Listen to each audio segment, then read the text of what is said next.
इज्तनाब करना चाहिए मौलाना फजल रहमान साहब को स्टॉक मार्केट के हवाले से कोई भी बात करते हुए।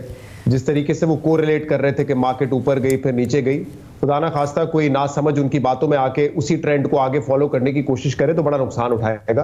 तो मेरे ख्याल से जिस बारे में आपको मालूम नहीं हो, ज्यादा मालूमात ना हो, उसको आप कॉन्स्पिरेसी में, अपनी सियासी कॉन्स्पिरेसी में डाल के दूसरों को मुश्किलात में ना डालें।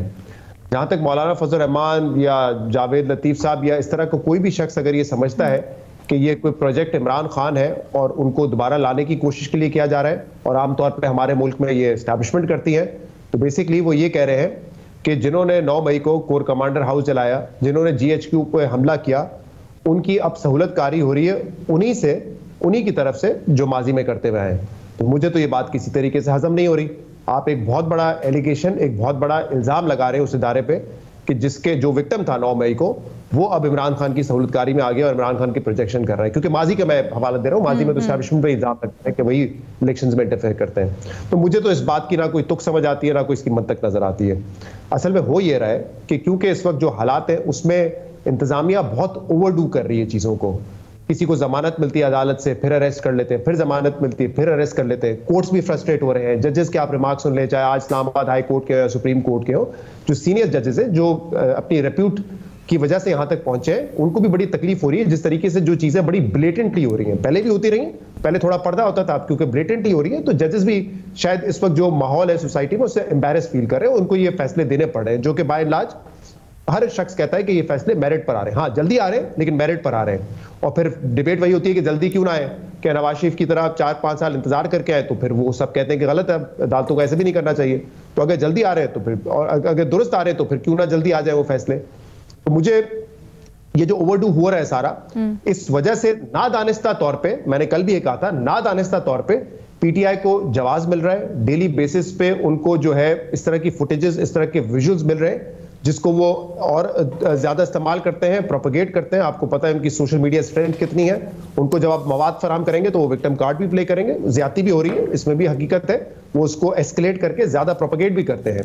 तो मेरे ख्याल से ये ओवरडू करने की वजह से हमें ऐसा लग रहा है कि जो स्टेप उठाया जाता है, क्योंकि अदालतें उसको ओवरटर्न कर देती है, तो उसका बज़ाहिर फायदा पीटीआई को होगा और हो रहा है। एक हफ्ते पहले तक जब ये बल्ले का निशान नहीं था तो ऐसा लग रहा था पीटीआई के लिए होपलेस सिचुएशन है। अब पीटीआई को एक होप नजर आ रही है कि शायद हमें बड़ी अदालतों की वजह से जो फैसले हमारे हक में आ रहे हैं उससे हमें एक कम से कम थोड़ी बहुत लेवल प्लेइंग स्पेस मिलेगी। हाँ। जी, और ये ओवरडू क्यों हो रहा है, मेरा इस पे भी एक तज्जिया है। 2018 से हमेशा कंपेयर किया जाता है। मेरे ख्याल से 2018 में उस वक्त की जुडिशरी या कुछ जजेस जो है, आप कह ले कि वो उस एस्टैब्लिशमेंट के साथ जुड़े हुए थे, उनके जो भी उस वक्त फैसले थे उनके साथ थे। इस वक्त हमें ऐसा नहीं नजर आ रहा है। खासतौर पे सुपीरियर कोर्ट्स में वो अपने फैसले कर रहे हैं, इंडिपेंडेंट माइंड लगाकर फैसले कर रहे हैं।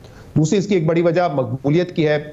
2018 में जो डेंट था नवाज शरीफ साहब को, वो पड़ चुका था। इमरान खान की पार्टी टेस्टेड नहीं थी, इसलिए इमरान खान को बड़ा एडवांटेज था। और आज मुझे लगता है कि उनकी मकबूलियत ज्यादा है, इसलिए जोर ज्यादा लगाना पड़ रहा है।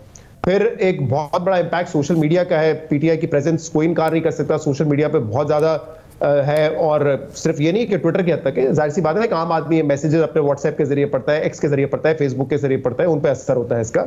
और फिर मीडिया का एक बड़ा रोल है। उस वक्त media by large Nawaz Sharif के खिलाफ था, उनकी सजाओं के हक में था।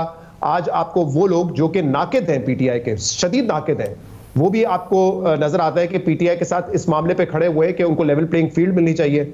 जो गलत तरीके से फैसले हो रहे हैं उसकी वो तनकीद भी करते हैं। ये 2018 में इस तरीके से नहीं हो रहा था। आज पीटीआई के नाकिद भी पीटीआई के साथ इस मामले पे खड़े हुए हैं। तो मेरे ख्याल से ये 3-4 रीजंस हैं जिसकी वजह से इंतजामिया को ओवरडू करना पड़ रहा है। और जब वो ओवरडू कर रहे हैं तो उसके रिजल्ट उनके हक में आने के बजाय पीटीआई के हक में आ रहे हैं। लेकिन फिर भी हैविंग सेड दैट, अभी भी बहुत प्लेइंग फील्ड बाकी है ना। अब देखें, मुझे लगता है एक बैट वाला निशान तो पीटीआई के हक में आ जाएगा। लेकिन दो और इंपॉर्टेंट चीजें हैं कि क्या इमरान खान जेल से बाहर होंगे इलेक्शन के वक्त, और क्या इमरान खान साहब इलेक्शन लड़ने के लिए अहल होंगे। मुझे लगता है इन दोनों बातों पे अभी भी बड़ा सवालिया निशान है। I don't see Imran Khan coming out of the jail before elections. मुझे नहीं लगता ऐसा होगा। और इस पर भी बड़ा सवाल है कि क्या वो जेल में बैठ के इलेक्शन लड़ सकेंगे, क्योंकि तोशाखाना का केस उनके खिलाफ है। सुप्रीम कोर्ट सुन के अगर उनके हक में फैसला दे दे तो फिर ही वो इलेक्शन लड़ने के लिए अहल होंगे।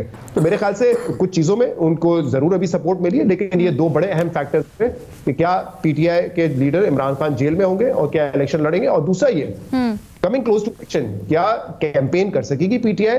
इलेक्शन मैकेनिज्म प्रोसेस एक तरीके से चलाना होता है, क्या उनके वर्कर्स को इजाजत होगी, या जैसे अभी खबरें आ रही है कि सेकेंडर प्रपोजर को उठा लिया, इस तरह के वाकया चलते रहेंगे और पीटीआई जो है इलेक्शन में वो कैंपेन नहीं चला सकेगी, प्रोसेस उसको पूरा नहीं कर सकेगी। तो कल भी इस पे बात हुई थी। देखिए एक इंटरिम ऑर्डर तो उनके हक में आ गया है, मुझे नहीं लगता जिस तरह का फैसला है कोई बेंच या डिवीजन बेंच जब बैठेगा वो इलेक्शन कमीशन फैसले के कमीशन के सुप्रीम कोर्ट का अभी भी मौजूद है ऑप्शन ना, और ये सुन रहे हैं कि इलेक्शन कमीशन अभी इसके ऊपर गुमगू की कैफियत में है कि उसको सुप्रीम कोर्ट में चैलेंज करे या ना करे।